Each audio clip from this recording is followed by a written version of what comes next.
bring in David Garrity, principal at GVA Research, to discuss this. Not quite the fireworks from Capitol Hill, but what would you say is the most important, the most impressing aspect of this earnings report? I think the aspect here that revenues came in about $12.9 billion versus an expectation of $13.1 for the street. And the element here is to see that happen when we've seen Hewlett-Packard actually come out and positively pre-announce within the last 2 weeks. For basically the same time period, both companies having their quarters ending on October 31st. Relative to Dell's bottom line, we could look at maybe there's some being extraordinary costs that they would have associated with the Pro Data Systems acquisition that wouldn't necessarily repeat going into next year. One thing I would say on the positive side is that we are in a situation where, with the introduction of Microsoft Windows 7 back in late October, that we do stand a fairly decent chance of seeing a PC upgrade cycle going through the enterprise or business market over the course of 2010. So this arguably is going to be seeing Dell at its worst.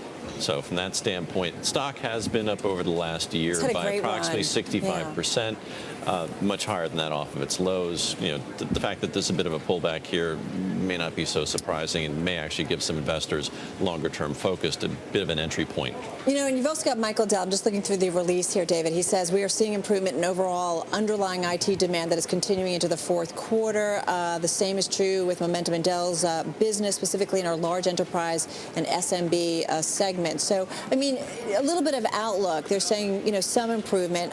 Does that give you hope here?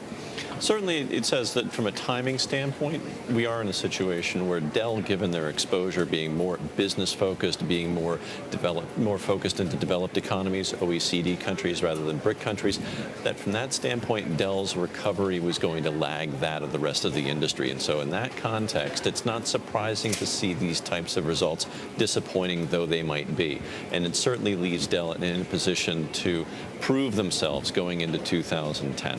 Are you really paying very close attention to the bottom line, or are you paying as close attention to the bottom line and margins as you normally would in this kind of atmosphere? Because obviously everyone's cutting costs to boost profits, and you want to see, I'm assuming, more top-line growth here.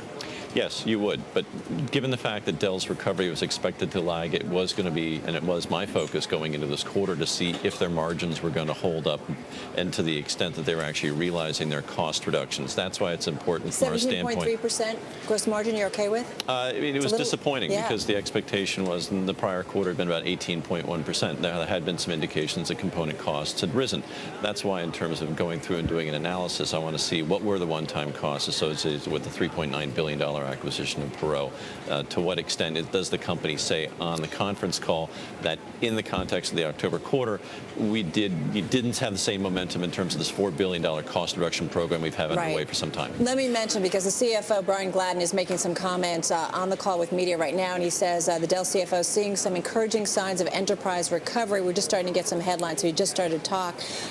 You know, this is a company, though, as you mentioned, that's made a lot of acquisitions. All of this making sense? I mean, they're trying to kind of restructure themselves. It all makes sense, David, in your view? It does make sense, and it is in the context of an overall IT sector, hardware sector, which really is seeing maturity and is seeing consolidation. So companies have to have more in the way of not just hardware, but also a services component.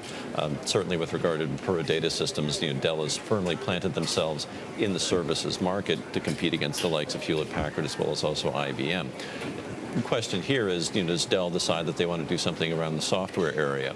I don't think that they'll necessarily do that. I think probably Dell has indicated more they want to get closer to the consumer, and that's why they're coming out with this Mini 3 smartphone, which they're introducing in Brazil and China before they roll it into the U.S.